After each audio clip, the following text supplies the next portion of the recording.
Hey there, everybody. Welcome. This is CP Cards and Dice, and welcome to your friendly neighborhood tabletop baseball gamer. It's your home for tutorial strategy, player profiles, history, reviews, news, tips, tops, baseball cards, rants, and so much more. Here we are replaying our 1987 New York Mets. And we should have some lives, some additional visitors today because this is going live on a couple of different forums online, some Facebook forums and also some Delphi forums. So we may see a couple of extra visitors today, and we're saying hello to all those visitors eventually when they get here. So let's see. We're just trying to get the couple of technical issues right out of the way. We're right about to play a game between the New York Mets and the San Diego Padres. 1987. This is game 45 for the Mets. It's Ron Darling versus Dave Dravecky. Ron Darling is a C versus Dravecky a B. There are additional letters, and we'll talk about those in a second afterwards. We're playing APA Basic. Let's see here. Let's get this going. All right, and we got a little. All right, there goes. Now, one thing that I like to do before I start a three-game set. This is a three-game set. I'm not totally sure how many games we will be playing online, but we will see how that goes. When I play a three-game set, I try to separate the pinch hitters for the set for the whole three games. I also try to separate the relief pitchers for the whole three games. That way I can use just those throughout and kind of mix and match those as we go as needed. So I'm using the guys on the actual roster and making this as realistic as possible. I use actual lineups. I like to kind of relive the history and go back in time, and that's one of the approaches that I use in my replays. I know a lot of guys do their own thing, and that's great. So I've separated the players for both the relief pitchers and the pinch hitters for both the San Diego Padres and the New York Mets. Now, the New York Mets are about 10 games better than they were in actuality, so they're really knocking the heck out of the ball and tearing the cover off of it. They're really hitting like you can't imagine. It's their offense that's really allowed them to be very, very successful early on in the first 2 months of the season. We're playing game 45. It's a three-game set in San Diego versus the Padres.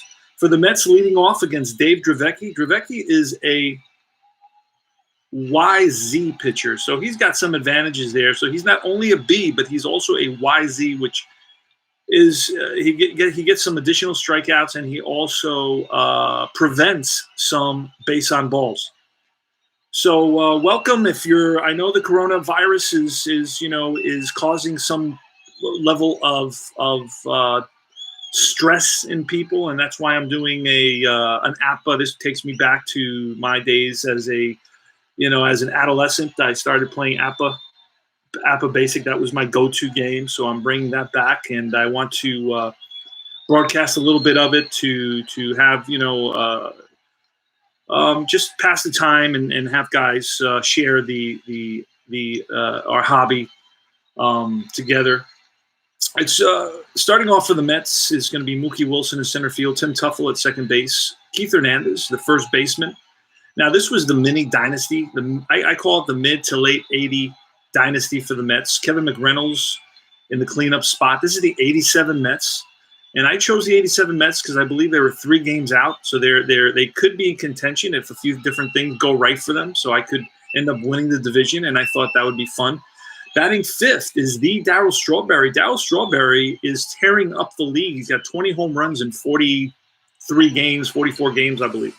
Gary Carter batting sixth. Batting seventh is Howard Johnson, the third baseman. Rafael Santana, the shortstop, batting eighth. And batting ninth is Ron Darling. Now, Ron Darling doesn't have a Z, so he may walk some extra batters, but he does have an X, which will give him some strikeouts. So now the one thing about APA, APA is one of my favorite systems, but it doesn't have any stats written on the cards, so you have to be aware of that. You're not going to get the stats and I won't be able to tell you, oh, this guy does this and that guy does that. Won't be able to do that for you using APA Baseball. One thing that I noticed, the brightness, you know what? I may switch up something here, and I'm going to do this. This is going to be warts and all, so I hope you guys, hey, Wesley King takes me back to my days being a 9-year-old in the summer of 1966. Wow, Wesley King. I really admire that because I was an APA kid 10 years later, my friend. My first season was 1976. I started looking at the advertisements probably that year, and I bought my first APA set at the beginning of 1977, whenever they released it. Now, I'm going to try something a little bit different because I've been having some issues with my camera and lighting. So I'm going to try a little bit of different background, and I don't think you're going to protest at all. And we're going to see if this changes it up a little bit. And this allows me to get a better view of the cards. I don't know that it'll work. It may or may not work. Having some, I don't know that it may do that. It may freak out the camera altogether. So I'm going to see if I can, okay, I think that worked. I think the black background was the thing that was causing me a lot of, causing the camera a lot of problems. Focusing in, so I think you can see the cards, and we're ready to roll here. It's Mookie Wilson.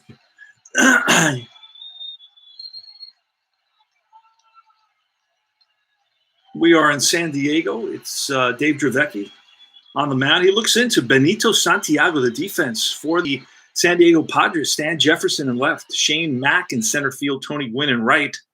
We're gonna get some of this every so often. Okay, Tony Gwynn in right. It's going to be Kevin Mitchell at third base, Gary Templeton at short, Joey Cora at second, and John Kruk at first base.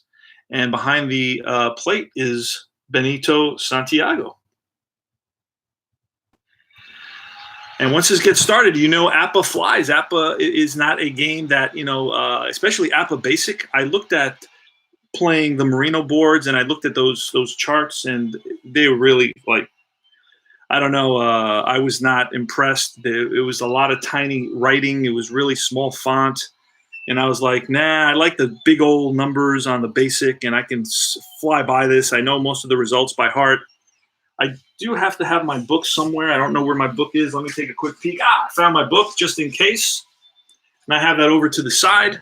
Now, I also have some cool stuff that I also bring out every so often to show people.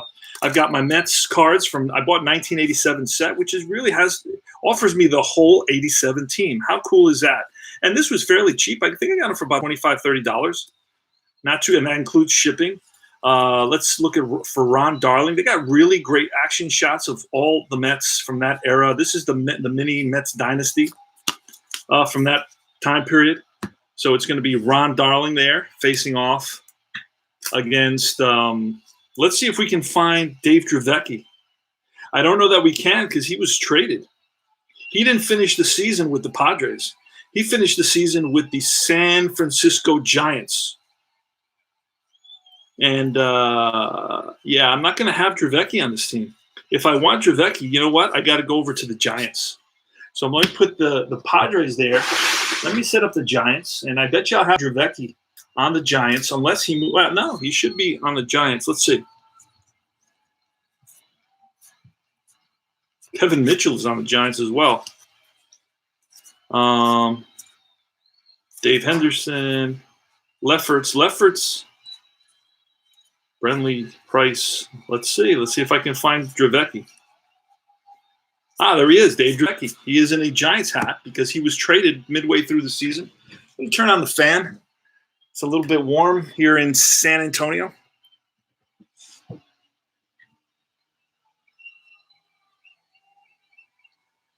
And it's Mookie Wilson, against Dave Dravecky. He's a BYZ pitcher.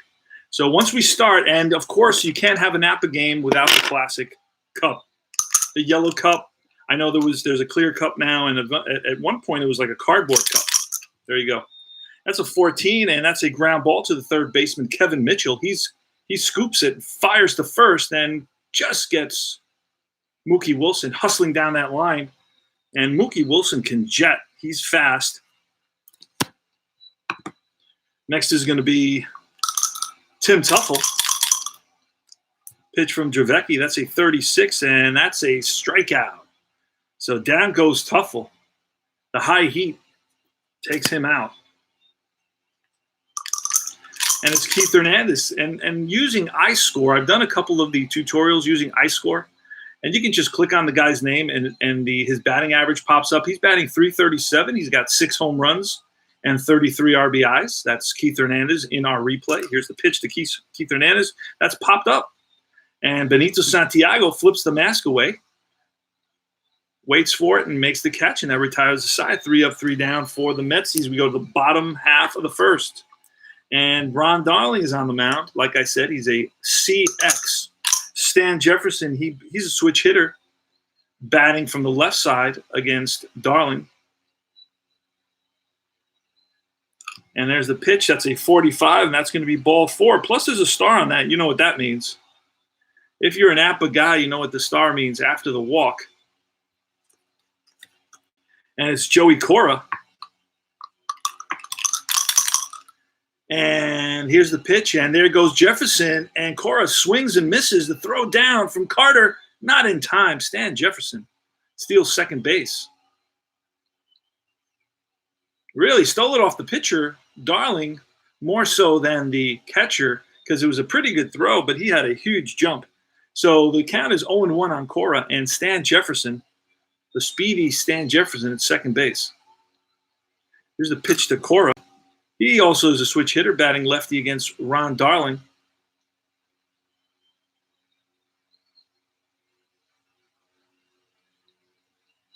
All right, and there's a pitch of 31, and that's ball 4.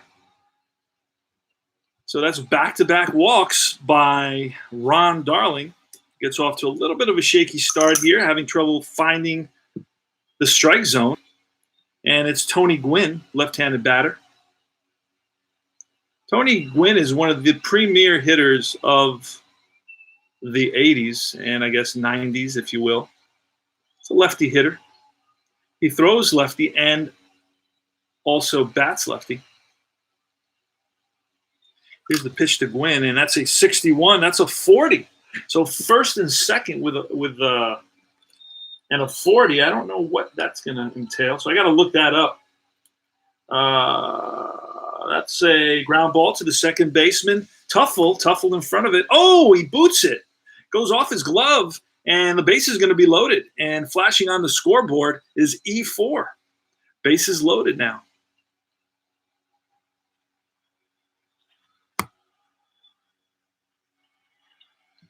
So that's an E4.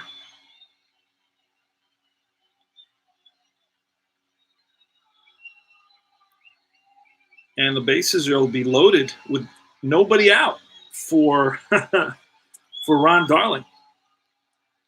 So I'm sure this is not the way that Ron Darling planned for this game to start off. He walked the first 2 batters. Gwynn then grounded out. It was a tailor-made double play ball had Tim Tuffle been able to handle it. Took a funny hop at the end, but he should have definitely had that. It's a merited E4 on Tim Tuffle, the second baseman for the Mets. He bought his APA game for $11.75. Studied APA, Stratton, BLM brochures before finally. And I love the way we remember those things, right? All right, so it's Kevin Mitchell. Kevin Mitchell has his card on the Giants. There he is, Kevin Mitchell. Hey, here's the pitch to Kevin Mitchell. Oh boy, that's a deep drive. He got all of that one. Back goes McReynolds to the track. Looks up. Gone. Grand slam. Kevin Mitchell. The Padres. 4-0. Just like that. And Ron Darling wishes he had that pitch back. That's for sure. That 66 is deadly in APA. You don't mess with the 66. Holy smokes. 4-0 San Diego Padres. And now it's a lefty, John Kruk. And Carter out to talk to Darling.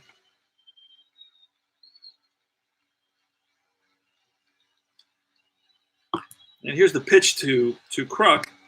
And that's a crazy result. That's a 41. Holy smokes. With nobody on, a 41, the Mets are going to be B, I guess, or 2, fielding column 2. And that's a comebacker to Darling fields it cleanly and, overthrows Hernandez, and that goes into right field. Hustling around first is Kruk and into second base, and Darryl Strawberry still retrieving the ball.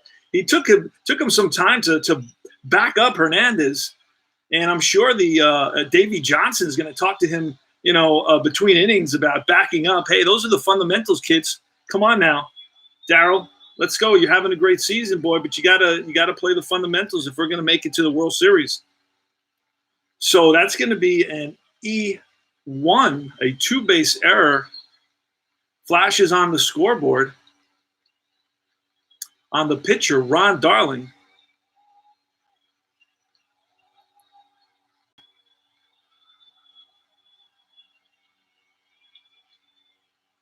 So we're going to redo that real quick. So let's do that. Error 1, and he makes it to second base. Same error. Okay, there you go. So now it's Benito Santiago. He's a right-handed hitter.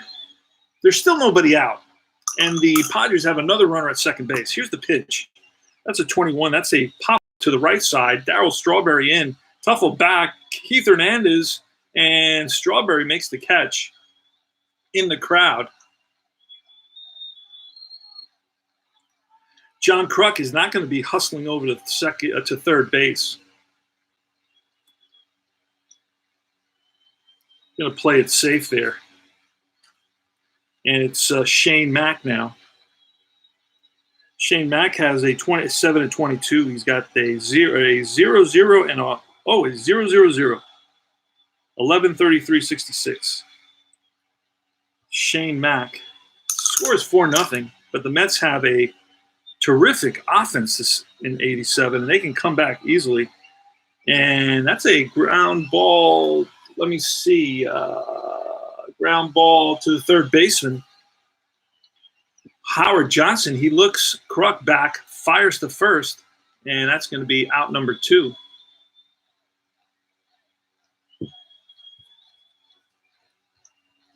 And it's Gary Templeton. Gary Templeton is a switch hitter. They got 3 or 4 switch hitters on this team, or at least in this starting lineup. I count at least 3 so far.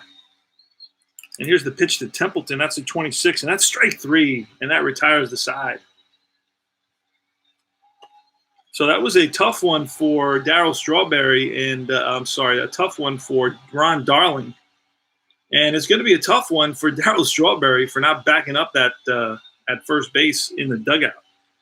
And you can see Davey Johnson's talking to him right now, saying, hey, boy, you need to back up, my friend.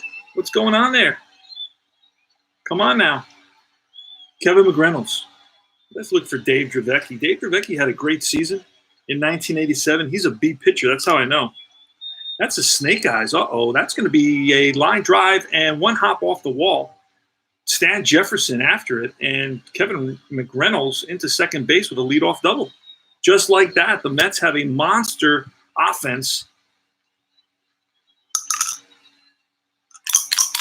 And here's Darryl Strawberry. Now, Darryl Strawberry bats from the left side. He's got 20 home runs in 45 games. He hit over 40 home runs, I believe, or 39 to 40 home runs. He's a J1, so he did play a lot. He's got a 1 at 11 and a 1 at 66. Here's the pitch. And that's a 31, a ground ball, and through the right side for a base hit.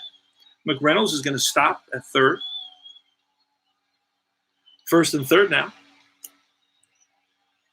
And I use these covers, and I'll show you what they look like for the teams that I play all the time. Like if I'm replaying the Mets, I'm using the Mets all the time. I'll use these card sleeves. Ultra Pro, they're 2 5/8 by 3 5/8.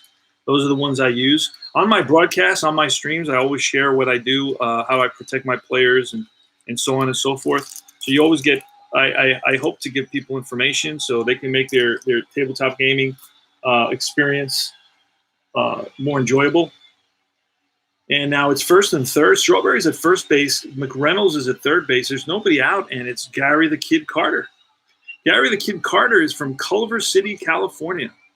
He's 6'2", 210 pounds. That's the cool thing about APA. It gave you the year they were born. It gave you their nickname. You know, it did a little bit of it made you. It tried to make the cards feel like they were real. You know, and by giving them personality, which is kind of cool. I wouldn't be surprised, had it been really affordable, they would have gotten a little picture and put it on the side there so you can see the guy smiling at me. I wouldn't be surprised had they done that. But this is old school baseball. This is Cold War gaming. I call it my Cold War gaming set. So is Stratomatic. It's another Cold War game. Games that were produced early in the 50s or late in the 50s and early 60s, and then kind of pretty much stayed the same. Their system kind of was founded in a certain way, and it stayed that way. Now, they did make little modifications here and there, but really, fundamentally, they remained the same, and they're kind of, and they do have that old school flavor of gaming. Gary Carter, first and third. Here's the pitch from Dravecky, and that's a 31. That's ball 4. So because with first and third, I don't think that Z is going to help Dravecky at all. I'm pretty sure, just from the top of my head, but I'll double check that. I don't want to cheat him, and it's a ball 4, and as they say in APA, filling the bases. So that loads the bases for Howard Johnson. Howard Johnson is another one that hit about 40 home runs in 1987. So if he connects here, this game is tied. And he's got a 1 at 11 and a 1 at 66. He's looking at a 6 at 33. And then, of course, he stole a bunch of bases. So he's got 11 to 15, or a 15 at 11 to 15, and a 10 at 25. Plus, he's got a star at on base on balls at 31. Norman Johnson. He's from Clearwater, Florida. Born in 1960. So today, what is he? He's 40. He's 60 years old. In November, he'll be 60 years old. Howard Johnson. He's a fast player. He's like a utility type guy. He can play the infield and the outfield. I wouldn't mind having him on my team if I were playing a league in using the 1987 season. I wouldn't mind maybe picking him to have him come in with a 1 at 11 and a 1 at 66. Man, he packs some punch, and he's a fence buster for sure. He bats lefty. He actually is a switch hitter batting lefty against Dave Dravecky. I believe Dave Dravecky throws left. No, he's batting righty against Dave Dravecky. Hold on a second. Okay, so I have and let me go to Dave Dravecky and make him into a lefty. I think I have him as a righty. That's the problem in the system. Yep, I did. So he throws lefty. So now it's going to – I think that Hojo is going to turn around, and he does. He's batting from the right side now. And here's going to be the pitch. Bases loaded. The Mets are down 4-0 on the grand slam. I believe it was by Kevin Mitchell. Here's the pitch. Oh, that's a 44. And that's a 9 against a B pitcher with the bases loaded. Let's see what that turns out to. That turns into a single over first. Runners advance 1 base with 2 outs. It would have been 2-run scoring. There's still no outs in this inning, and it's 4-1 now, and the bases are still loaded. What did I tell you about the Mets offense? I mean, the Mets offense is killer. That's an RBI single for Howard Johnson. He lined one to right field, and Tony Gwynn got it in quickly. They held up Strawberry because with no outs, why push your luck? So now it's Rafael Santana. He bats from the right side. Not much of a hitter. He does have a 7 at 22, which could beat a B pitcher, and he has a 9 at 31 and 51, which would work in Santana's favor. Santana was not a base stealer. He's from De La Cruz, Dominican Republic. La Romana, Dominican Republic. Not De La Cruz. I'm sorry. That's one of his names. Listen to his name. Rafael Francisco De La Cruz Raf Santana. Here's the pitch. Oh, that's foul back, a souvenir for a lucky fan. And a 55. That's going to be a sacrifice fly. With the bases loaded against a B pitcher, that's a fly out to center field. And back goes Shane Mack to the track and makes the catch. Scoring easily is Strawberry from third. So that's going to be 4-2 the score now. So he makes it a productive out, and that's the first out of the inning. Everybody else holds up. And it's Darryl Strawberry. I'm sorry, keep on calling Ron Darling. Mr. P is his nickname. Ron Darling. He's got 6 hit numbers. 11, 33, 66, 55, 44, and 22. Here's the pitch. That's a 52, a 27. Let's see. Their third baseman is Kevin Mitchell. And Kevin Mitchell at third base is a 4, so that's going to be a 2 fielding column for that. Bases loaded, actually first and second. Ground ball to third. And it's going to be a double play ball. It's going to be around the horn. It's going to be 5-4-3 double play. Mitchell to Cora, the relay to first, and it's low, but John Kruk scoops it out of the dirt, and that's going to retire the side. 5-4-3. So the Mets come up with 2 runs, and they cut the score. They cut the Padres lead in half at this point. We have 5-4-3 double play. Getting that in there. Runner on second advances, and everybody else is out. All right. So Ron Darling grounds into, hits it hard right at the third baseman, Mitchell. And but the Mets do pick up 2 runs. Let's look at the bright side, and it's 4-2. So it's still a game. Dravecky. Here's the pitch. 31, and that's ball 4. So Dravecky, the pitcher, walks. So Ron Darling is a little bit frustrated. You could see it. There's no reason to walk the pitcher in a situation where your team just got you 2 runs to cut the lead in half. And now you walk the leadoff batter, and it's Stan Jefferson. Stan Jefferson is from New York, New York. Here's the pitch. That's a 15. That's line. Base hit center field. And going all the way to third is Dave Dravecky. First and third now. And up comes Joey Cora. So here's the pitch to Joey Cora. He takes high, and there goes Stan Jefferson to throw down. Not in time. Stolen base for Stan Jefferson. That's his second stolen base in the game. So he can fly for sure. Now it's runners on second and third. The Mets in the bottom of the second. Or, they're going to not going to play the infield in, I don't think, right now. It's a little bit too early. And with the offense that the Mets have, I think they just want to prevent a big inning, so we're going to play it back. And let's see if Ron Darling can make a big pitch to Joey Cora, get him to pop up and strike out. Here goes. That's a 45, and that's ball 4. That's the 4th walk of the game. This is really hurting Ron Darling right now. And he needs to find the plate again. And Gary Carter is going to go back out and talk to Ron Darling, because Ron Darling needs to find the plate. Okay? Every game is a big game for the Mets. This is game 45 of the season. And Ron Darling is a quality hurler. No reason for him to be struggling this way so early in the game, particularly with the San Diego Padres. I have these custom envelopes that I got from Chris White. You go to the Appa Forum and get Chris White, and he'll make you these. The Padres were 65 and 97 in 1987. They were not what they had once been. Okay, they were not the 84 Padres. They were at 65 and 97. That's 30 games below 500. No reason for the Mets to be struggling like they are right now. The bases are loaded here in the bottom of the second. Again, nobody out. It was the same scenario in the bottom of the first. And up came Kevin Mitchell. This time it's going to be Tony Gwynn. In the bottom of the first, the bases were loaded. Up came Kevin Mitchell and landed one into left field bleachers for a grand slam home run. And now Tony Gwynn has the opportunity to do the same. Let's see what happens. Ron Darling, there's action in the Mets bullpen now. And I know that Davey Johnson doesn't want to bring anybody in so early. Hey, Al, Red Sox fan, let's go Mets. 1987 Mets. Here's the pitch. And that's a ground ball to the second baseman. I believe it's a ground ball. Let's see. Something to the second baseman. See if it's a pop-up or a ground ball. You got to look at the charts here. With the bases loaded and the second baseman being Tuffle, who's horrible.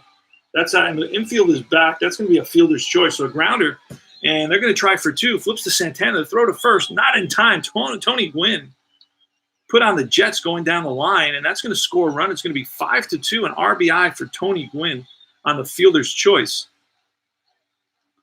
4-6. So advancing home, moving to third is Jefferson. Advancing home was Dravecky. And then out at second is going to be Joey Cora on the force out. And Gwynn is. So it's first and third. There's only 1 out. So Kevin Mitchell, he hit a grand slam. Now he's up with runners on first and third. And the Mets are going to play the corners in, and they're going to play the middle infielders halfway for the double play. Kevin Mitchell, right-handed hitter. Mitchell's got a 1 at 66 and 11, a 5 at 11, and a 6 at 33. Here's the pitch to Mitchell. That's a 21, and that's a fly ball right field. In right field, we got a 2-fielder out there, Darryl Strawberry, with first and third. Let's see what that turns into. I'm wondering, is that going to be a sacrifice fly or what? And no, it's not deep enough. They're going to hold Stan Jefferson, who's very speedy, but they're showing some respect for Darryl Strawberry's cannon out there in right field. So that's going to be a fly ball that Strawberry gets under. And he set himself up perfectly. He got behind the ball and then started moving up as he was catching the ball and was ready to throw and threw a strike that was cut off by the cutoff man, Keith Hernandez. But Stan Jefferson started with the tag and then saw that throw and said, no way, Jose, I'm not doing this. So that's going to be 2 outs. So Ron Darling is 1 out away here in the bottom of the second from getting out of this inning with minimal damage. But let's not, count our chickens before they're hatched. John Kruk, he's a left-handed hitter. John Kruk has got a 0-0. Is he a 1-0-0? He's got a 7 at 22, a 7 at 44. So he had a good season. He's got a hit at 35, an 8 at 51. He's got a walk at 56 and 14. No, at 61 and 42, excuse me. So and 64. He's got a walk at 61, 64, 42. And he's got a J2, so he played about 130 games. He had a heck of a season. Johnny Kruk, very likable guy. He's a very affable commentator, sportscaster. All right, so Ron Darling looks in for the sign, and he sets and he deals. And that's a deep drive. No doubt about that one. Back goes Strawberry, but no chance. Just looks up, and that's gone.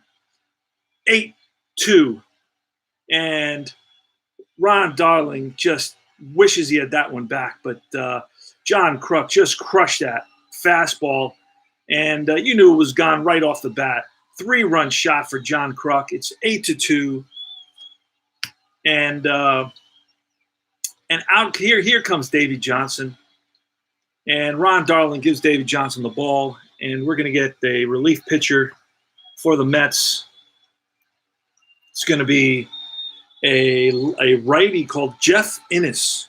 Jeff Innes is coming in to relieve Ron Darling, who just had a horrific start to this ball game. He's already struggled throughout this season with over an ERA over 5. But today was just not Ron Darling's day. Holy smokes. It's going to be Jeff Innes. He's going to take his warm-up pitch. Jeff Innes is an X, Y, and a Z. He's a C pitcher. I had to make his card using Steve's card maker because I only buy these old sets, and with the extra players, they only come with about 24 players, 26, something like that. But you need those extra players to really bring it to life, to bring the game to life. I love bringing in those no-name guys. I get a lot of joy out of it because, baseball is the most democratic game we have, and sometimes it's the little guy who is the guy who makes the difference. And Jeff Innes is going to come in. The score is now 8-2 here in the bottom of the second. The Padres scored 4 in the first. Now they scored another 4 in the second. And Ron Darling was this close to getting out of that inning, but he just didn't have it today. He just didn't bring it with him today. It's going to be Jeff Innes versus Benito Santiago. And since they're both right-handers, for this first batter that Innes faces, he's going to get bumped up to a B. From a C, he's going to go to a B. That's one of the rules, the APA rules. It's pretty much straight up the way it's played out of the book. But there is a section in the book that talks about that. It's called they're grade advancements in the front of the booklet.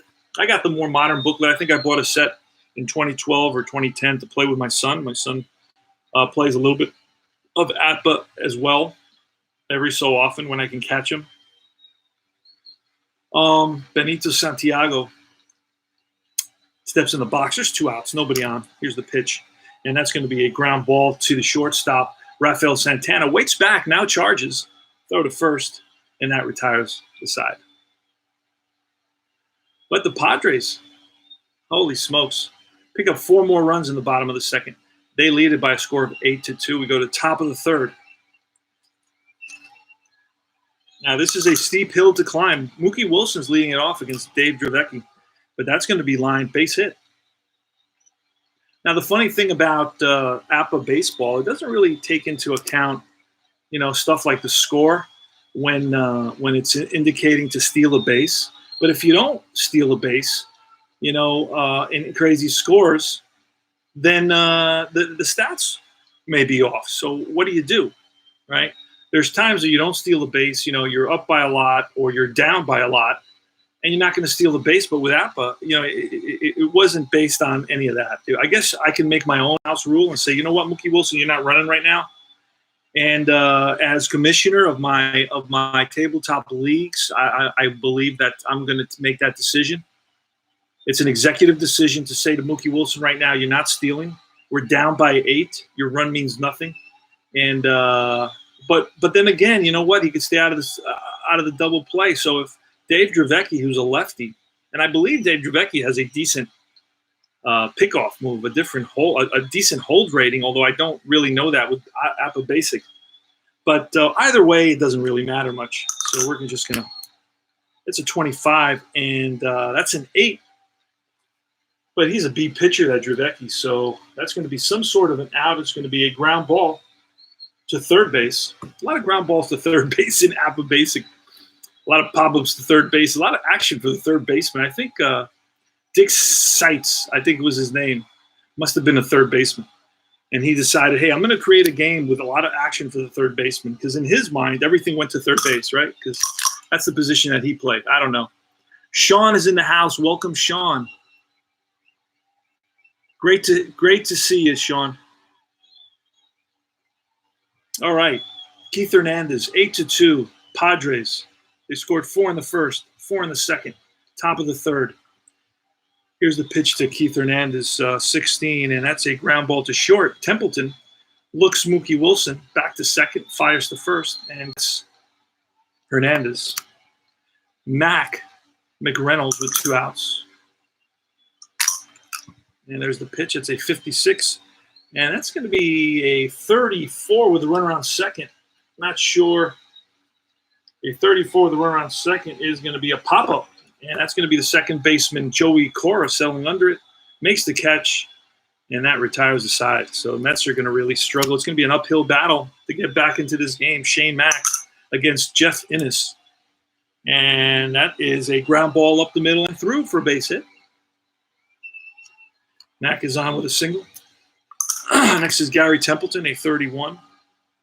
And this is a Z, so that's ball 2. Going to roll again. That's what that Z does. That's a more modern change.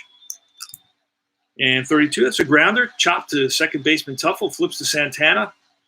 Hard slide by Mack. So there's no throw to first. Hustling down the line was Gary Templeton. So it's going to be a fielder's choice. Templeton's on at first. 1 out. Now, let me tell you a little bit about APA. APA stopped really making any changes as of about 1958. Most of whatever changes there were made, I'm not talking about the little itty-bitty changes of adding a letter or subtracting a letter. I'm talking about there hasn't been a major change to the APA system since 1958. I lovingly call this game my Cold War tabletop game. Just like I say about the Stratomatic, I do the same thing. They're my Cold War favorites. Stratomatic. I read the book. Started up in the 60s, but he was already planning it and playing it in the late 50s, and that system has not changed. Now, have they added symbols? Yes, but they have not changed this the standard card. They haven't changed that, right? They haven't taken that standard card and really done anything major to it, right? This card has basically remained the same for the last 60 years. Okay, pretty much. I mean, you know, of course you didn't have this until like 69. You had this. But that side is still there. So that's remained the same for about 60. So I call these games my Cold War favorites. I enjoy them, and I'll be playing tomorrow. I'll be playing Pittsburgh. I'm having issues with Strat because I can't get the cards. I have to buy an online app. I have an online charge there, the card maker, the card reader, or something to be able to make cards of guys that start. Because I like to do actual lineups. Anyway, Gary Templeton is on at first base. And how did Hojo get down here? Hojo should not be down here. Hojo should be up there in his house. All right, somehow I put Hojo down at the bottom. All right, so it's Dave Dravecky with one out. Here's the pitch from Innis, 23. And that's strike 3, so down swinging is Dravecky. Took a mean cut there. I don't know what he was trying to do. He was trying to send a ball into the seats. 2 outs and Stan Jefferson. 64, and that's strike 3, back-to-back Ks for Innis. And that retires the side. Darryl Strawberry coming to bat. It's going to be Strawberry Carter on deck, and then Howard Johnson. Now, this is the top of the 4th. This is going to start moving pretty fast, I have a feeling. And Darryl Strawberry's got 20 home runs in 45 games, so he's having a crazy season, but he strikes out here. So Dravecky strikes out Darryl Strawberry. Here's the pitch to Carter, 36, and that's 33. I don't know if that's a Y, because Dravecky has a Y. I don't know if 33 has a Y anymore. They may have changed that on me. We will check it out. It does. So that's a strikeout. High heat gets Gary Carter. So the Mets are stay aggressive, but it's not panning out for them. And it's Howard Johnson with 2 outs. Here's the pitch, and a 64 is a foul ball. It's a souvenir for a lucky fan off the bat of Howard Johnson. He's a switch hitter batting right against the lefty Dravecky. Dave Dravecky, that's a deep drive. And back goes Stan Jefferson to the track, to the wall, looks up, gone. Howard Johnson busts the fence here in San Diego. And it's an 8-3 ball game now. No doubt about that one.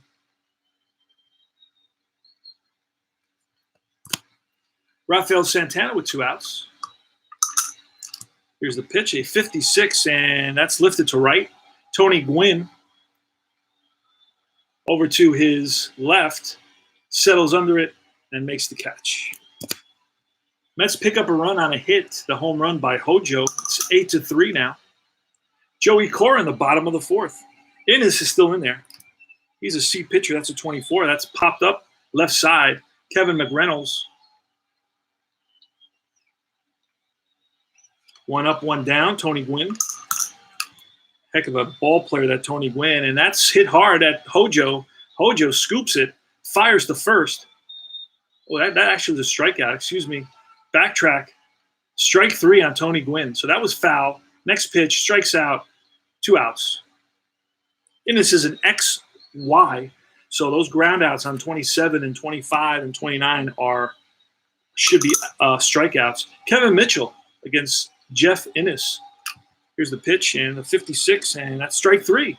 So Innis has a great inning there. This is one of those guys, and he's due up now. So this is a tough situation because he's really done a great job up to this point, and now we're going to have to pinch hit for him. But, I mean, there's no choice. We definitely have to pinch hit for him. Now, what I do at the beginning of when I play, hey, Benny Blades, my brother, and Philly Eagles fan, how's your classic board? So clean. If you want to, well, I'm going to give you the short version of that story. All right. For a long time, I loved the historical aspect of wargaming and learning about history. So I used to do a lot of wargaming, and I used to go to conventions, and I used to play out games and simulate games on the battlefield and on these tables, and we'd use dioramas and so on anyway, we'd create the actual topography of the battle, and we'd have the same architecture, and we'd have palm trees if you were in North Africa, and so on and so forth, right? Think about a railroad, the railroad hobby, right? And so, make a long story short,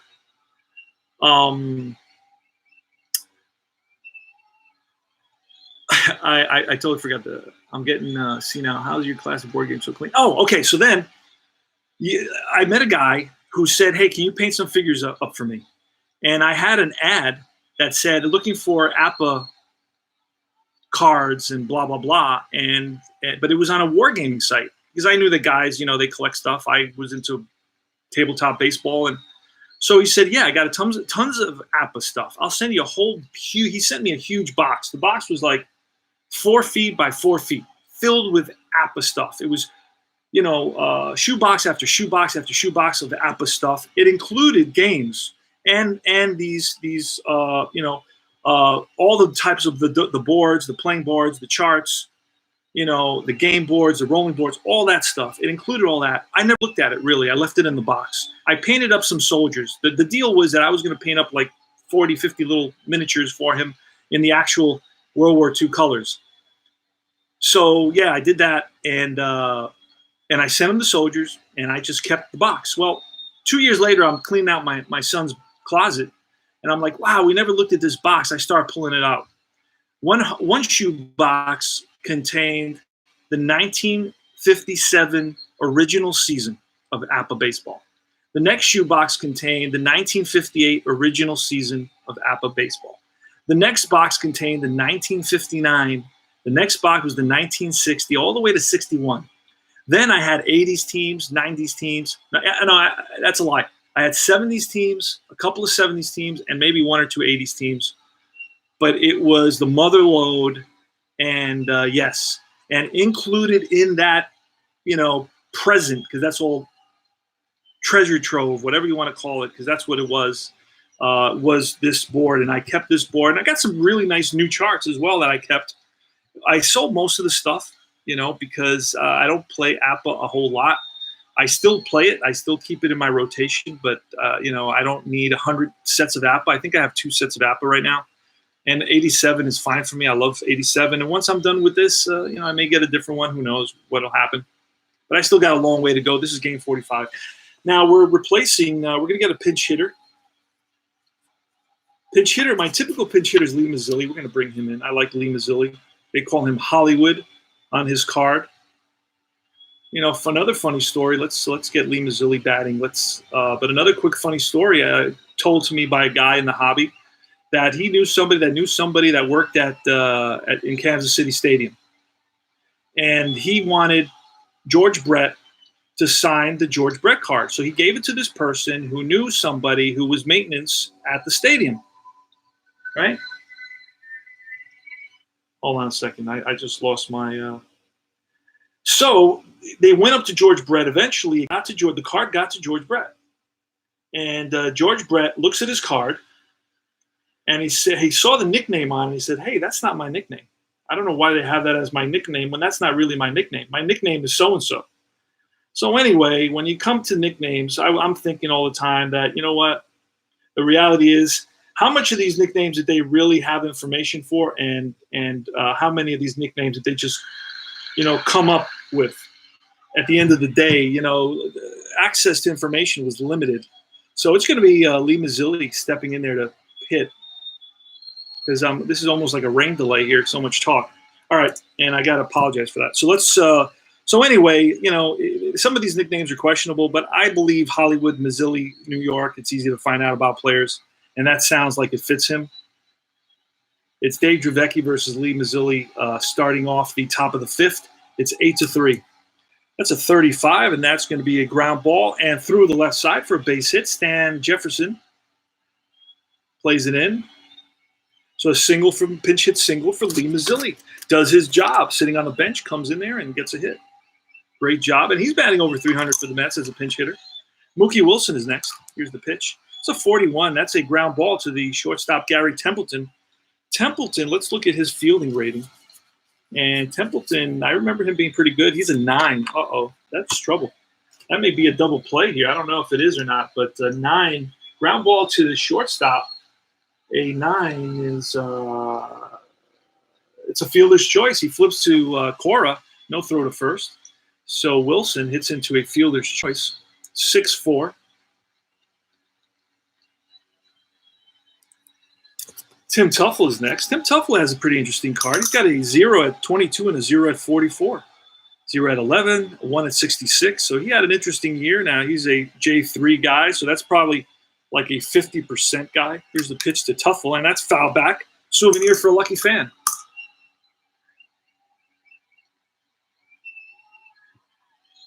And Benny Blades also played out, as I can see. Al Red Sox fan, movie star, handsome, Lee Mazzilli. There you go, Al Red Sox fan. He knows. Tim Tuffle, and that's a ground ball hit hard right at the second baseman. Oh no, that's actually a short. I think that's a strikeout, and that's terrible. That a B pitcher gets a double play, but they fixed that, so it's going to be a 4-6-3 double play. Cora flips to Templeton. Templeton fires the first in time. John Kruk, nice catch, and that's the inning. So Tim Tuffle grounds, hits the ball hard, but right at the second baseman, who turns 2. Now we go to the bottom half of the 5th inning. John Kruk is leading it off. We need a new pitcher because we don't have a pitcher, so we're going to need a new pitcher. It's going to be Terry Leach. And Terror is his Selma, Alabama. Selma. Oh, wait a second. That's an important place in history. Terry Leach. All right, so he's in there. Here's the pitch. And that's a ground ball to the third baseman. Hojo, he's up with it. Fires to first. Oh, just gets him. Kruk. Deceptive speed.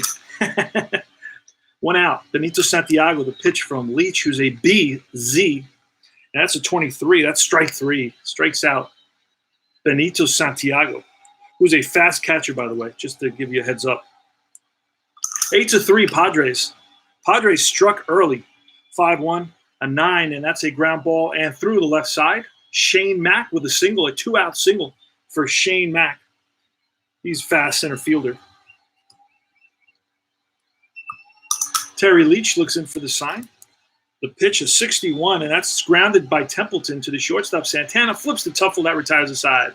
6-4. I'm going to move a little bit faster on this game. Keith Hernandez is leading it off against Dave Dravecky. Here's the pitch from Dravecky, 22, and that's line base hit to right. Hernandez continues his hot hitting. He's batting .340. Struggled for a while, was down to about 270, but got on a hot streak and it's got his average all the way up to .340 in our replay. Kevin McReynolds now. Kevin McReynolds has about 15 home runs himself. So he's had a great year. 29 with a runner on first. I'm not too sure. I'm going to have to look at the chart on this one. And that's going to be a strikeout. Kevin McReynolds down swinging. And I can, using iScore, I've done a couple of, you guys got to use iScore. I'm not saying don't use, I'm not saying don't use paper and pencil. I'm saying also iScore keeps all the stats for you. And you can still use paper and pencil, and then you can just input the information. But iScore is a free app, and it's really easy to use. And you can check out some of my tutorials using iScore. All right, so it's Darryl Strawberry against Dave Dravecky. 1 out. 8-3 Padres. Oh, that's popped up. And that's the Santiago is going to call for. He's going to take it.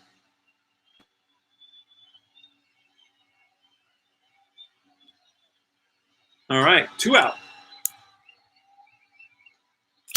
Gary Carter. Pitch to Carter. That's a 33. That's going to take us into the second column. And a 13 is going to be 1 hop off the wall. Hernandez is going to score with 2 outs. 8-4.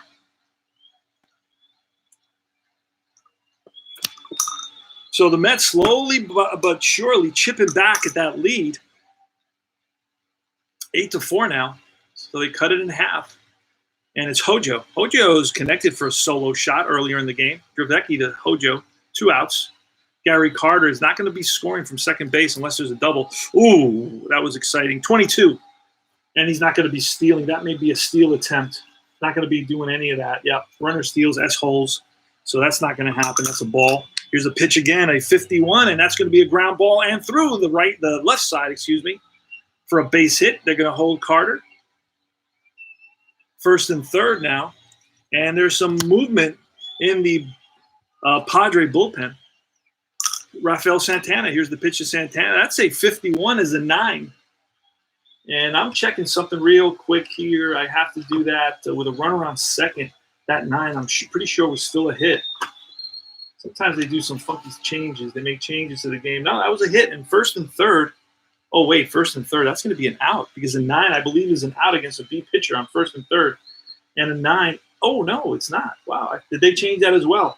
These are the modern boards. The modern boards are different than the old classic boards. But the classic boards are huge. So this is a single over short. 1 run scores, the other runner to second. So it's an 8-5 ball game. So Santana, with a C&I single up the middle, right past the diving second baseman, Cora. And runners on first and second now. And we're going to get a pinch hitter for Leach. Another Mets pinch hitter.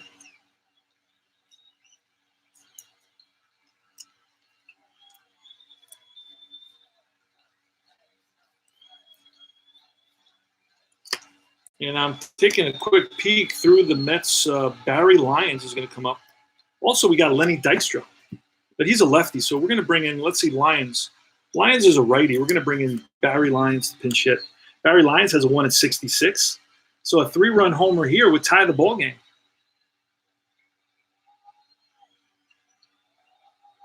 Barry Lyons is the backup catcher. I don't play with any injuries. Maybe I should, but I don't. So Barry Lyons, a 1 at 66 against Dave Dravecky. Runners on first and second. Santana at first.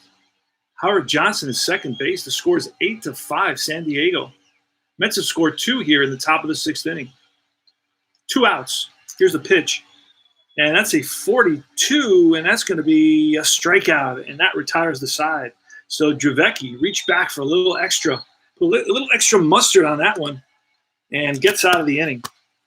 2-run score, though, and the Mets cut the lead to 8-5. We're going to get a new pitcher. It's going to be Randy Myers. Hard-throwing left-hander. Randy Myers, XY. He pitched in this game. Try to use the guys who pitched if it's, possible. If I got a no-hitter or something tremendous happening, I'm just going to play the game based on what the game calls for. Sean says, I use the retro sheet method with a small spreadsheet on Google Drive. I still have I have to compile stats manually, but it's more pleasant to do that than manipulate iScore. I suppose I would still prefer paper and pencil if there wasn't a dozen pitching changes every game and if stats could be updated automatically. Well, I agree with what you guys say. And again, I use iScore. Okay, Wesley says I use iScore on iPad. That's as do I. For years and years and years, I insisted I preferred keeping score with paper and pencil. I like keeping score with paper and pencil, and if you look at some of my videos, you'll see me do it. So every week or so, I'll play 2 or 3 games with paper and pencil, but then I got to input the stats, and that kind of slows me down because I get lazy to do that. So that's why. But sometimes I just can't. I need to have that fix of paper and pencil fix, old school fix, and I'll do that. Going back to Sean uses retro sheet. That's a pretty cool system that I'm unfamiliar with, but I know it works for some people. A small spreadsheet, I don't know that I would use that. Once you get used to it and get comfortable with it, it works perfectly fine. I'm just not used to that. I still have to compile stats manually. That is what I would not be able to do. I would not have stats. I could never compile stats manually. I'd rather not play than compile the stats. So then I started just playing without compiling stats, and that kind of seemed, I don't know, something was wrong. It was just something inherently wrong with it. So then I started compiling stats with like 5 or 6 regulars and 3 or 4 pitchers. And that kind of, I don't know, that wasn't enough for me. And then I found out about iScore, that I could use it. And then anyway, I keep on old school fix. Yeah. All right. So Dave Dravecky is up. against Randy Myers, and it's going to be time for pinch hitter. Dravecky's already given up 5 runs in 6 innings, so he does not have it. So we're going to bring in a guy named Craig Lefferts. He's a lefty. Craig Lefferts is coming in there. Well, Lefferts is going to come in to pitch, but to hit, there's going to be a guy named Carmelo Martinez. I don't know if you remember him, Carmelo Martinez. Let's see. Let's see if I have him written down here. I don't have him in the roster. Oh, yeah, I do have him in the roster. So he's going to pinch hit. And here goes. Carmelo Martinez versus Randy Myers. And that's a strikeout. Myers blows a fastball by the baffled and shocked Martinez, who kind of just stood there. Waved at it at the last minute, but the catcher was already, the ball was already being thrown back to the pitcher. Well, actually back to the third baseman for the strikeout. That was funny. All right, Stan Jefferson.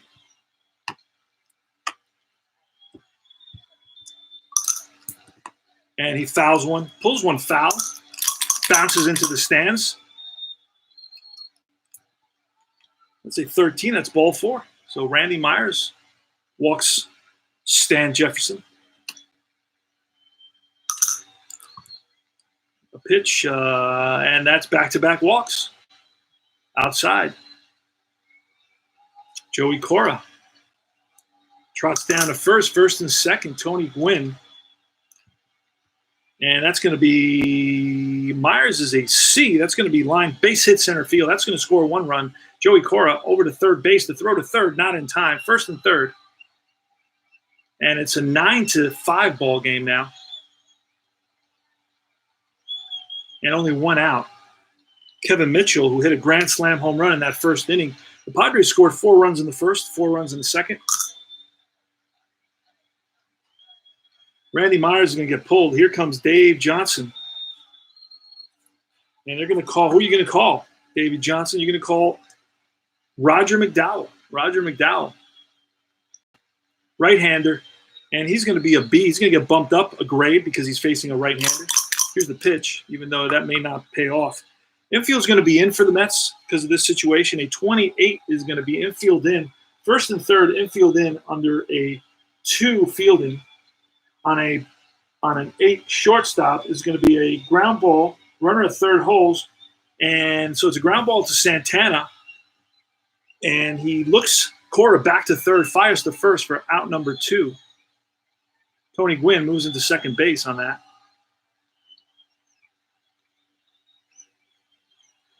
So it's going to be second and third now. 2 outs. And it's a lefty, Kruk. Now, you know what? They're going to walk Kruk intentionally. He's a lefty. They're going to pitch to Benito Santiago. Santiago is also a heck of a hitter. I don't understand. The Padres were 30 games below 500. No, that doesn't make any sense. No, they weren't. They were 15 games below 500. Actually, 16 games below 500. They were 65 and 97. They only won 65 games. Benito Santiago has a 7 at 22-44. He's got a 9 at 35 and 42. The boy can hit. He doesn't walk very much, so he's definitely a free swinger. Bases are loaded, and it's Roger McDowell, the righty, versus the righty Santiago. McDowell now is going to be a C pitcher. Here's the pitch from McDowell at 26. Strike 3. Big strikeout. Roger McDowell. All right, the damage is minimized in the bottom of the 6th. It's a 9-5 ball game. We'll go to the top of the 7th. Wilson versus Lefferts. Craig Lefferts, left-hander. He's a CYZ. Let's see if we have Lefferts in here. We don't even have him written in. Wait a second. What happened there? All right, let's look and see if Lefferts is written in. Lefferts is not written in, so we're going to have to add him. So add sub. His name is Craig Lefferts.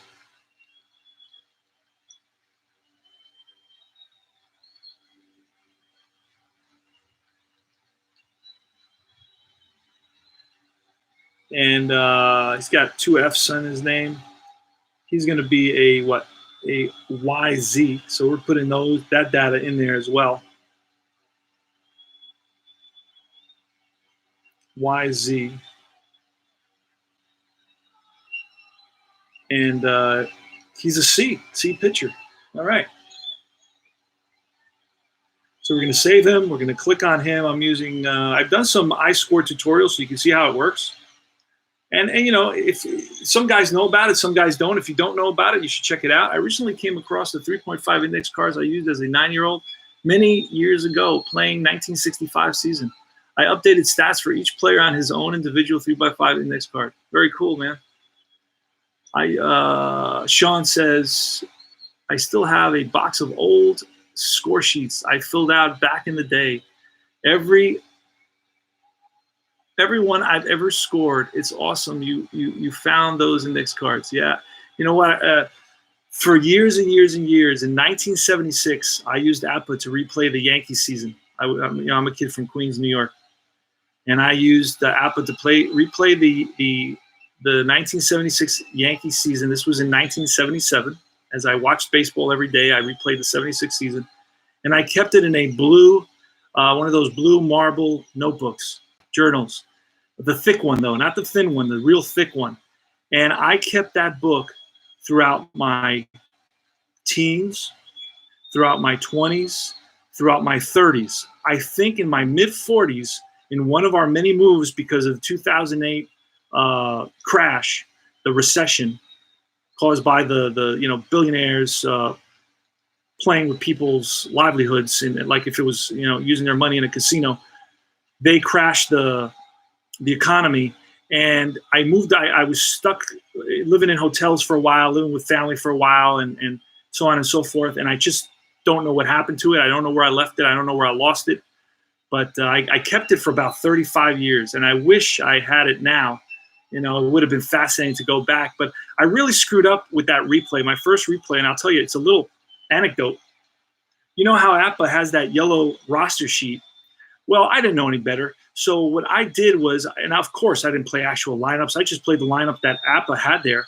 So I wrote in my lineups, and then every 3-game set, let's say, I would use the top 3 pitchers. So when I would play Milwaukee, I'd use the top 3 pitchers. They were the better pitchers, right? The next time, 2 weeks down the road, 3 weeks down the road, I had to play Milwaukee again, maybe at home now, right? Well, guess who I would use? The top 3 pitchers again. I never went to the 4th and 5th pitcher during the whole replay. Well, guess what happened to my stats? I couldn't get anybody to bat better than 230, 240. I think it was Rivers, who was a 300 hitter that was batting like 260. He was my highest batter. And why? Because I was only pitching the best pitchers, because those top 3 pitchers in that roster are usually the best pitchers. Not always, but usually. And that was the year before expansion. So pitching was even a little bit tougher. And that's why I'm replaying 1976 now using Inside Pitch to kind of get the real results and to experience the game the way it should have been experienced, with my Yankees actually getting hits, because they did make it all the way to the World Series that year. I was a big Yankee fan for very many years. When we lost Cano and Jeter and Pettis and all those guys, my heart went out of it a little bit, but that didn't change that much. But then my son and I live not far from Shea Stadium, and I visited some family there, and we started going to Citi Field, and I got some nice memories with my son. And then I kind of, it just became something that I felt close to my son through the Mets, and that's why I think I'm a big fan of the Mets more so than the Yankees now, just because of that experience I had with my son. So anyway, that's some personal stories. Let's move on. Mookie Wilson against Craig Lefferts. Nobody out, top of the 7th. Here's the pitch. 55, and that is a ground ball and through center field for Shane Mack. Plays it in, gets it to Templeton, and Mookie Wilson's on with a single. Pitch from Lefferts to Tuffle at 35 is a ground ball to the third baseman, Kevin Mitchell. He's going to have one play, and that's the first. 5-3. Runner on second, one out, Keith Hernandez. Pitch from Lefferts. 31, and that's a ground ball. Third base again, Kevin Mitchell. I believe that's a ground ball, or it's a pop-up. Everything happens to the third baseman in this game. And it is a ground ball. Oh, no, this one they changed it. It's ground ball to the first baseman, excuse me. So Keith Hernandez pulls one, hit hard on a hop to Kruk. He's going to beat Hernandez to the bag. I had to double-check that. Oh, no, and my runner's going to move to third. Let me do that one more time. Out, ground out to first. It's 90% chance that he goes to third, and I'm moving him to third. And the story doesn't really make it's a 9-5 game. Padres are up. Kevin McReynolds. Wilson's at third base, 2 outs. Lefferts. Here's the pitch. That's a 31. Another 9. Wow, I rolled 4 9s against a C pitcher.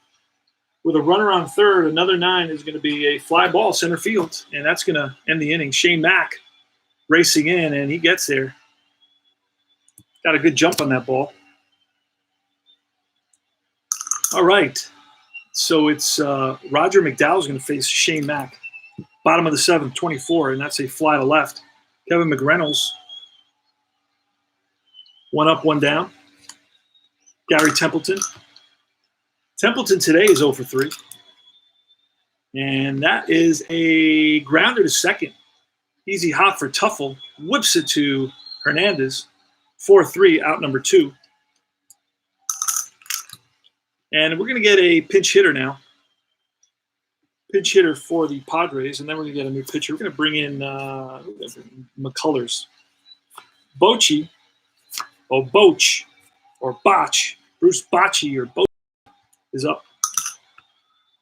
And we're going to have to write him in because I know he's not in there. I think it's Bochy, Bruce Bochy. I think that sounds about right. I try to look these things up if it's important, if I'm doing like a World Series or something. But for these little games, I'm pretty sure it's Bruce Bochy. He's a right-handed hitting catcher. And he played in this series. So as I said, I separate the actual pinch hitters and the actual relief pitchers. So everybody I play actually played in this series. And I love to bring in those unknown guys. That's the thing for me. I feel like I'm sitting in San Diego right now in 1987, to be honest with you. I love to recreate that historical experience of time travel. That's why I love the name Sports Time Machine. That's hilarious. That's me. I like to go back in time. Okay, here's Bruce Bochy. 45, that's ball 4. McDowell walks the pinch hitter. We go to the top of the order, Stan Jefferson. Stan Jefferson's walked twice, singled, and struck out. McDowell's a C pitcher, and a 51 is a ground ball to the third baseman. Hojo, 1 play. And that retires the side. Top of the 8th. New pitcher is going to be McCullers. Lance McCullers, he's a CXY, so he's a hard thrower. And his name is Lance McCullers. I think the present-day McCullers is a curveball pitcher. It's a junk pitcher.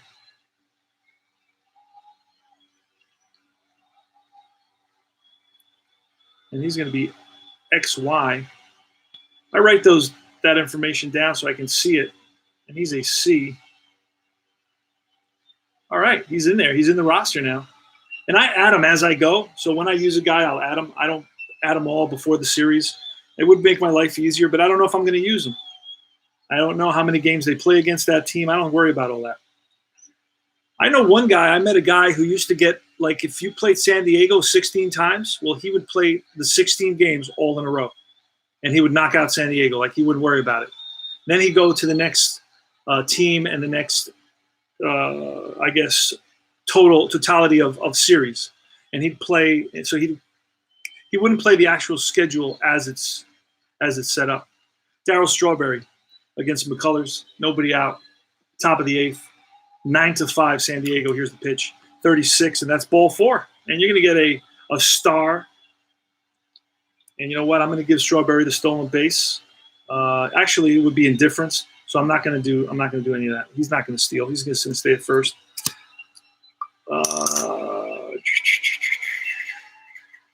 4 runs down. Top of the 8th. I'm going to steal with him. There he goes. Throw down, not in time. What a jump Strawberry had on him, on the catcher there, on Benito Santiago. Holy smokes. So he stole that on the pitcher. Gary Carter. Nobody out. Runner on second. Lance McCullers on the mound for the Padres. Padres had a record of 65-97. They're beating the Mets right now 9-5. That's a 31. That's ball 4. So Carter walks. First and second now. Tying run here is on deck.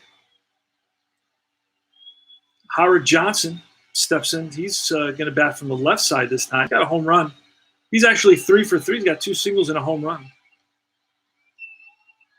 And he's batting from the left side now. And he's got some power. He's got a 1 at 66, a 1 at 11. Here's the pitch. And that's a hard hit ground ball, but right at Templeton. Templeton on first and second, a 9. I got to see what that's going to turn into. And that's going to be a ground ball that Templeton flips to Cora, and the relay to first in time. 6-4-3 double play. Strawberry moves on to third base. But that hurts the Mets big time.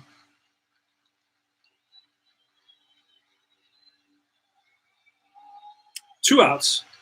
And it's Rafael Santana. 46, strike 3, and that retires the side. McCullers.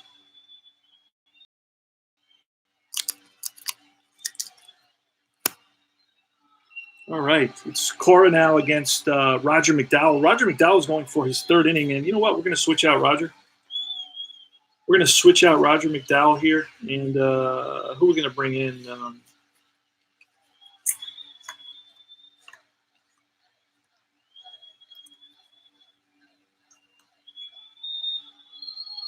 Take a quick peek here who they're using. I've been through the set so many times that I kind of mixed it up a little bit. So I want to use somebody they're actually using. Okay, Leach, Myers, McDowell, Innis. I think I used everybody. Holy smokes. And how long did McDowell's go in this game? Let's see. Or McDowell, how long did he pitch for? He pitched for 2.1 innings, so he's going to stay in there. He's going to get through this inning. Because I just don't want to make any more changes right now. Let me take a quick peek at the comments. I used to try and cheat the 83 Red Sox with my strat set, but that didn't even help the boy. Were they not good? Could hit a bit, but pitching poop on the mound. Facing top 3 pitchers. Funny how strong the temptation was to cheat. I lost. I replayed the 19. You guys know I replayed 1979 Mets. I lost 110 games. Boy, what can I tell you? There was no cheating there because I wouldn't have lost 110 games if I had cheated. I'll tell you. All right. Joey Cora against Roger McDowell. Let's go. Come on. Let's finish this up. 35. That's going to be ball 4. So McDowell walks Cora. Not what we want right now. Tony Gwynn, another hit. 62. Ball 4. Let's see if is he a Z? He is a Z, so it's ball 2. And it's a 56. That's popped up. Shortstop Santana. 1 out.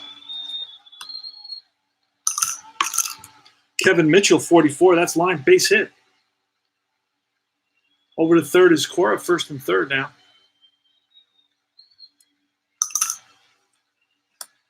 John Kruk, infield's back.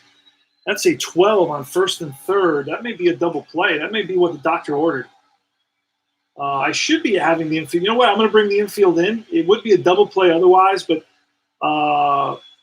down by 4, I can't with 1 inning left. I can't make it down by 5. So I'm going to bring the infield in, and what am I going to get? I'm going to get a fielder's choice, runner out at home. With 1 out, they're going to try to score. With no outs, he would have held. So it's going to be a 4-2 fielder's choice. I would have been out of the inning had I cheated, but hell.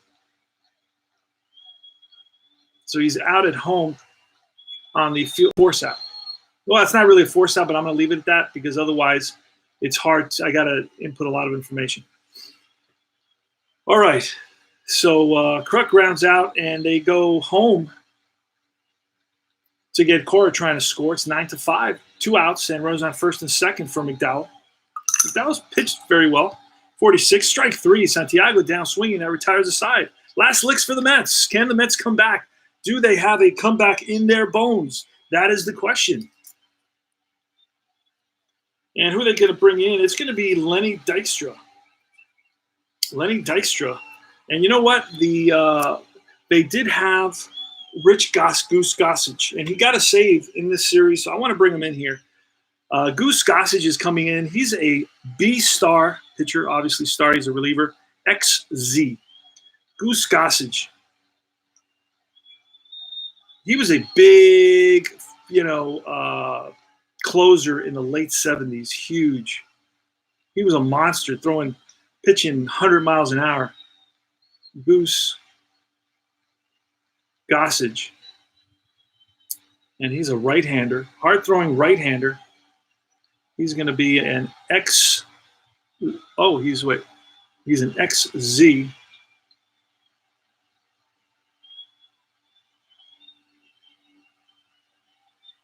So he had some control here. I'm pretty surprised at seeing that XZ. I thought he'd be an XY, but no Z, but no. So Goose Gossage is coming in to get the save here. Well, actually, it's not a save situation. Actually, it's 9-5. But hell, I brought him in already. What difference does it make? It's close enough, and the Mets have a monster offense. So it's going to be Lenny Dykstra. Pinch hitting. Here to lead off the top of the ninth. Here's the pitch to Dykstra, and that's 21. That's a pop-up to the left side. Stan Jefferson waits for it to come down. 1 up, 1 down. And next is against the top of the order now. Turns over to Mookie Wilson. Mookie Wilson is 2 for 4. He's grounded out, single twice, and hit into a fielder's choice. And here he grounds out weakly to Gary Templeton, and Templeton charges it, grabs it barehanded, fires the first. Safe. No, he's out. Wait a second. It looked like it was a safe call, but no. He's saying he was out. And Mookie Wilson looks bewildered. He's saying, what's going on here? 6-3, if you're scoring at home. And out comes Davey Johnson. He wants to get a handle on what exactly went down at first base. 9-5, 2 outs. Mets are down to their last out. Tim Tuffle now. Sports Time Machine in the house. Whoa. Well, you didn't tell me it was your birthday. I would have sent you something over there. Should have let us know, man. All right. Got to go back to your Yankee replay. I try to keep up with that. But you've been bouncing around a little bit. It's made my head crazy. Haven't been able to. And Benny Blades. I'm scoring at home with the I score. Yes, Benny Blades. All right. Tim Tuffle. 2 outs. 9-5, San Diego. Goose Gossage on the mound. Not a save situation because the Padres are up by 4 runs. Here's the pitch to Tuffle, and that's a 51, a ground ball to the shortstop, Templeton. Templeton scoops it, fires the first in time, and that's the ball game. Padres win it. Jesus. Got to go back, undo real quick. Ground out, 6-3.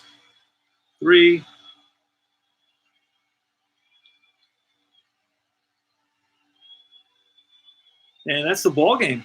I'll give you the line score. The Mets, 5 runs, 11 hits, 2 errors, 6 left on base. The Padres, listen to this, 9 runs on 7 hits. So the Mets out-hit the Padres by 4 hits, no errors. It was a combination of net errors and just home runs. Kruk had a huge 3-run blast in the bottom of the second, and Kevin Mitchell connected for a grand salami in the bottom of the first inning, and that was 7 runs right there. That was off of the starting pitcher, Ron Darling, who really struggled. And that's the ball game, and we're writing in using iScore right now, putting in Dave Dravecky is going to get the win. The game was a blast. It went for a while, the game, but there's a lot of talking in between, a lot of stories. So, that's the reality of this. I could play these in about 20 minutes if I kept my mouth shut. Ron Darling's going to take the loss. And that's it. Now we go to game 2. And let me give you the pitching matchups for game 2. It's going to be Ron Darling. What's wrong with me? Game 2 is going to be it's going to be Sid Fernandez against Eric Show. Let's check to see if we got Show. If the show is in the show, because sometimes I don't have them, and I gotta find them. Either they were traded to a team. I look that way first, and if not, I have to make them. So Eric Show is available. There he is.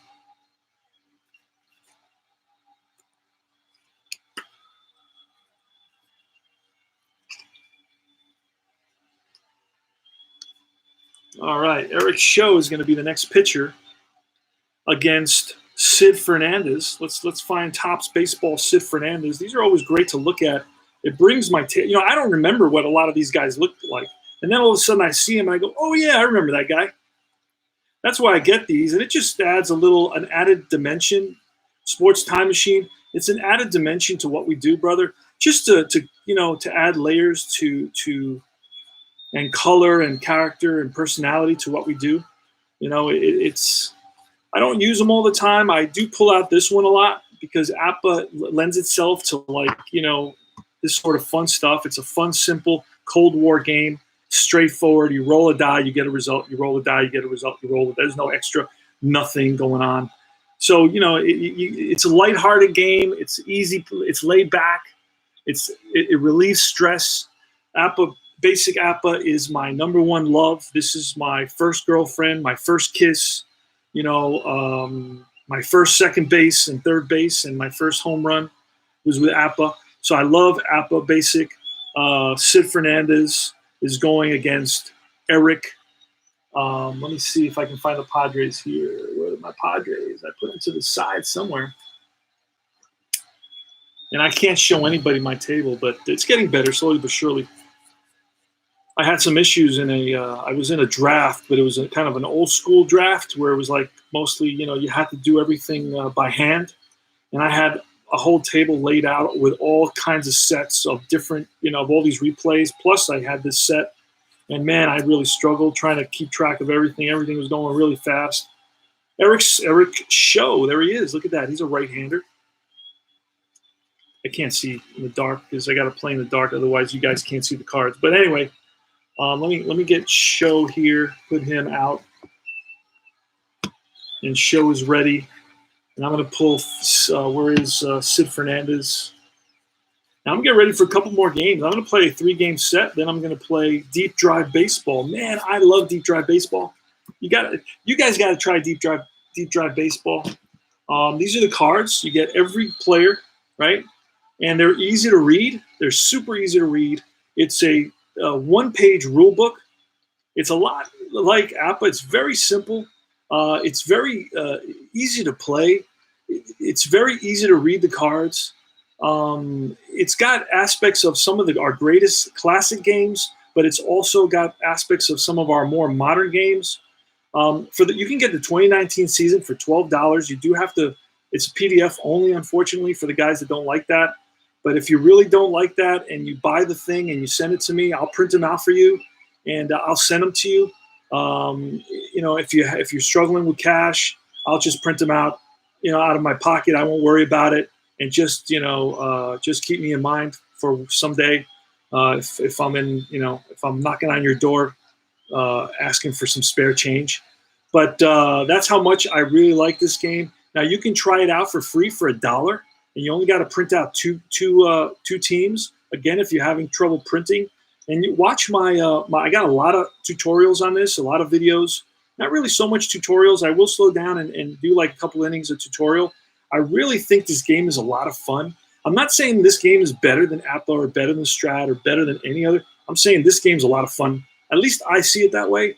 And I know a couple of guys that have basically tried it out. They're like, hey, this game is. It's got a lot more you know, under the surface, it's like you got to read the book. On the surface, it looks like, hey, it's a 50-50 game. I don't really like 50-50 games. But it also has a ballpark effect as well. You know, so you get the ballpark card, you get the batter card, you get a deep drive chart. And I love that because that creates tons of drama. Because when you're rolling on that chart, it's either a deep fly ball, a medium fly ball, and actually this game identifies soft grounders, hard grounders, medium grounders, shallow fly balls, deep fly balls, and medium fly balls, and everything that happens in the game is related to the type of hit. It also has singles that are at fielders and singles that are like pull down the line or in the gap, which allow base runners to advance an extra base, which really most other games don't really have that, you know, where you can. So when it's a hard grounder at my shortstop and there's runners on first and second, guess what?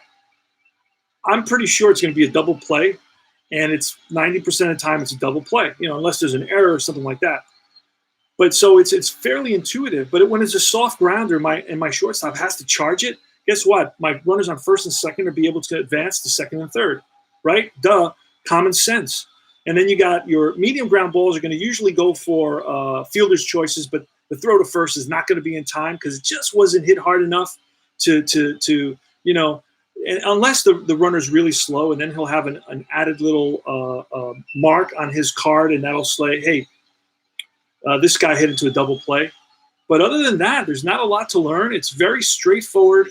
There's not a lot of, you know, fool's gold in here. You're going to get what you pay for, but in a good way, in a positive way. In other words, when I say you're getting what you pay for, there's not like a real complicated game, but within its simplicity, there's a lot of depth.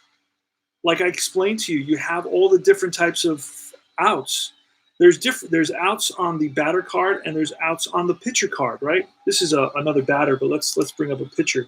Let me show you what the pitcher card here. This is Marcus Stroman. He's going to join the Mets soon. And this is the pitcher card, and it would go in this order when you lay them down on the table. And you can watch some of my videos. Sometimes I go a little fast, but I will definitely start doing some tutorials on this game because I think it's worth a look. You go off the batter first, and that has its deep drive section. So he can hit deep drive, and if he's a really good home run hitter or he has a lot of extra base hits, he's going to have a high deep drive section. Now, Marcus Stroman, you know what? Marcus, this is actually his hitting card. You get a hitting card for almost every starter. All right, you get a hitting card for almost every starter. Let's look at a guy like Jerry Familia. He didn't have a good season. He's a relief pitcher for the Mets, but this is his pitching card. So 50 to 54 is deep drive. That's going to take us to the deep drive chart. So if you roll off him 50 to 54 on the die roll, that's going to be a deep drive, and you're going to look on McNeil's deep drive chart. Now, if on McNeil you roll 0 to 7, that's going to be a deep drive chart. So he's got basically 10% chance to hit an extra base hit. Now, within those extra base hits, there's also an opportunity for a deep fly out. So that's adjusted. But everything is based on metrics. There's not a guy guessing, oh, I like McNeil, so he's going to get extra hits. No. This is all based on metrics. So it's not the run ratings. If there's no rating, that's an actual rating in the chart. A blank rating is a blank rating in the chart, and a lot of times it'll be like a question mark. In other words, you can try for the extra base. That's a guy that's not a great base runner. This has nothing to do with speed, okay? Most games do not qualify speed that often. That's qualified more in stolen bases, but again, that's not it either. That has to do with the metrics of how many stolen bases he had. But speed has to do with the runs scored. They figure out your runs scored, they subtract your home runs, and then that's what they get. They get the runs scored, and that's how they get a league norm. And then if you're above that, you're a better base runner. If you're below that, you're a worse base runner. That's what it's all. Everything that we do in baseball, it's all about the metrics and the proportions and so on and so forth. Okay, so deep drive baseball is a really fun game. Let me show you quickly let me see if I have. Okay, there's basically two charts, right, for deep drive baseball. Let me pull this out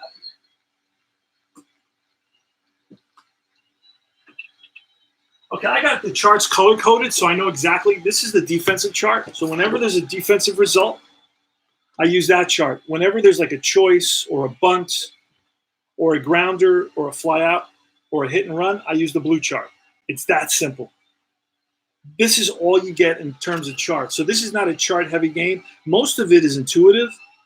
All right. So I pretty much know my fielders. And if a fielder's a 4 or a 5, he's probably going to prevent a hit and not make an error. So the minute I see who it's hit to, I pretty much know what my fielder is. And that's it. It's very, very quick. So some people, they watch my videos and they say, "Oh, you're not playing the rules. You're not using the rules because how do you play it so quick?" That's because I played over 100 games already, and I know that, and I know my fielders. You got to know your fielders. I know like Michael Conforto's a 4 in right field, so if it's hit to him, more often than not, he's going to make that catch. So let me see. To right field. Okay, so Michael Conforto makes that catch on a 93, 94, 95, 96, 97. Only on a 98 or 99 does it drop in front of him. On an error is the same thing. He's going to catch that ball on an 81, 82, 83, 84, and so on. So I can already in my mind know that, hey, he's going to catch that ball because it's on the upper part of the chart. The upper part of the chart is usually an out for the good fielders. The lower part is usually an error. So it just makes the game a lot faster. So it's not me not playing by the rules. It's me knowing the rules and spending time. So when I'm talking to you about the game, it's because I played 100 games.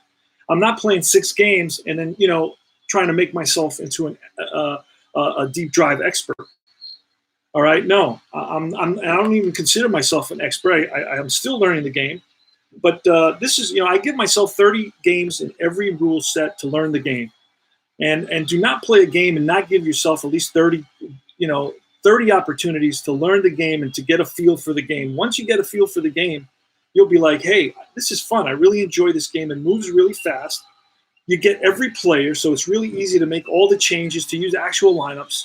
It's called Deep Drive Baseball. These are all the charts. Now, there's an additional set of charts that are really, really cool. And if you want a little bit more detail or a lot more detail, all right, I printed those out. Okay, so the red are going to be the error and the green are going to be the range. And that's how I just use the color. And my brain automatically goes to the right chart. When I see green, I say, okay, that's my range. And when I see red, automatically, and I move, it just is the way to go. So color coding is way better than me having to look, oh, what is this?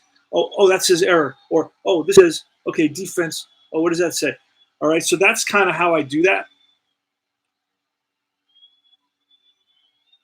Okay, so let me give you an example. Let's say I roll an 84, right? It'll say defense right here. Look, let me show you on the card. Let's say on this card I roll a defensive check, 24 to 27. This happens once every 3 innings. Maybe a little bit more, maybe a little bit less. Who knows, right? But 20 to 20, only out of the 50 potential results, right? So that's going to, I guess, be a 6% chance you're going to hit on defense. 6% chance. So it can't happen all the time. It just can't. It's just not mathematically possible. So then let's say I roll. The roll comes out to be a 27 there, but now I got to re-roll. I got to re-roll 2d10. Let's grab 2d10. So I re-roll 2d10, and it comes out to be a 80 something, whatever, 80, 84. Okay. So if my outfielder, this is my center fielder. If my center fielder, usually it's Lagares, he's a 3. Gomez, no, Lagares is a 2. Gomez is a 3. So it says 1 or higher, the center fielder makes a catch on the run, heading away towards the left center gap. Okay, it's a deep fly ball, and that'll have an effect if there's a run around third, and on and on. All right, so that's if my fielder heading away from towards the left center field gap. Okay. If my outfield is a 0, right, looping liner toward left center barely falls in front of the center fielder. That's a single, because that's not a very good. That's like the worst possible fielder. So on a 2 or higher center fielder, which would be Lagares, center fielder makes the catch on the run heading towards right field, right? But let's say he's a 4 or higher. If he's a 4 or higher, center fielder sprints in to make the diving catch on the run. But if he's a 3, it drops in. Oh, no, actually, if it's a 3, center fielder makes a catch on the run heading towards right. And if he's a 2, a looping liner towards center field falls in front of the outfielder. So this would fall in front of Lagares, 87 and 88, whereas Lagares would catch an 85, 86, and he'd catch an 84 result. So anyway, you don't have to use these. It's a lot more in-depth. If you like that sort of game, a real deep game, that's great. But you don't have to use this. Okay, I just wanted to share that with you. And let's see. And so you got the fly-out charts. If you're an average runner and it's a average fly ball, actually, no, on an average fly ball and you're on third base, you score. If you're a slow runner, you can roll. If you're a very slow runner, you can roll. Okay? That's on a sacrifice fly, right? So this is the fly out chart. Now this is also common sense. Like I know my guy, I'm gonna automatically, if my guy's slow or very slow, I'm like, okay, it's not a deep fly ball. Let's see if even on a deep fly ball, I don't have, okay, on a deep fly ball, even my slow guy is gonna score from third. Now this doesn't happen very often. But my very slow guy is going to have to roll. So the minute I see that he's slow or very slow, I'm going to check. I know my regular guys and my fast guys are always going to score on a deep fly ball automatically. I don't have to look for that. So that's what really speeds the game in. Once you know, hey, this is based on common sense. And then if there's 2 out, they move 1 to the right. So my average guy becomes a fast guy. So I know on a deep fly ball, I'm not going to have to check that. Even on a medium fly ball, I'm not going to have to check that to score on a sacrifice fly and a medium fly ball to center field. All right, with 2 outs, especially with 2 outs because you move 1 to the right. But you get to figure all that out after playing. You play 30 games, man, and this is intuitive. There's only 2 charts, right? Now the rules are right here. Look, check out these rules. 1 page, front and back. Okay, 1 page, front and back. This tells you everything you need to know. Chris Witt is the designer. He gets back to you within 24 hours. If you have a question, you can contact me about questions. All right, let me read the comments. I just played DD game 29 minutes. Yep, it plays in 20. You can play it easily in 30 minutes, even modern games. But of course, disclaimer, that's why I set all my pictures before the series so I can start pulling them. You know, because you're going to have to use. It has a very realistic endurance system. Okay, you cannot let your pitchers go beyond the endurance. There's ways of increasing their endurance if they like strike out the side or if they go 3 up, 3 down for 3 complete innings, that sort of thing. There's little factors in there. The post-game wrap-up, and we're about to start a whole new game, LOL. What? Rerolls. Just played a DV game in 29 minutes. Huh? Blank means no average speed. Right, a blank means no average speed. Or no, it means average speed. It means like he's just an average guy, and then you got very slow, and then you got very fast. You got both sides of the spectrum. So that's about it. Now we're going to set up game 2 of our APA experience, and we're going to come back in a little while, and we're going to play some more baseball. This is the crisis station for the coronavirus, COVID-19 baseball marathon. And we're going to be playing all night, 24 hours of tabletop baseball. I'm doing the greenies from the 70s, and that's going to keep me up for 72 hours straight, no sleeping. I'm reading a book I'm reading 2 or 3 books based on the 70s, and a lot of the players, man, they were popping pills to stay awake, and to have energy to be able to play. So this is CP Cards and Dice, guys. And I'm going to play a couple more Apple games, and I'm going to go on to Deep Drive Baseball. And remember that this is your place for tutorials and strategy, player profiles, history, reviews, news, tips, Topps baseball cards, rants, unboxings, and chats, and so much more. Thanks for watching our presentation of Game 1 of a 3-game set in San Diego in our 1987 replay. Unfortunately, the Mets lose, right? Mets lose this game. But we have 2 more games. It's going to be Sid Fernandez against Eric Snow in the next game. You can see the cards there. You know, the 19, this is the, if you want, the 19, you got to get the year ahead. Remember that.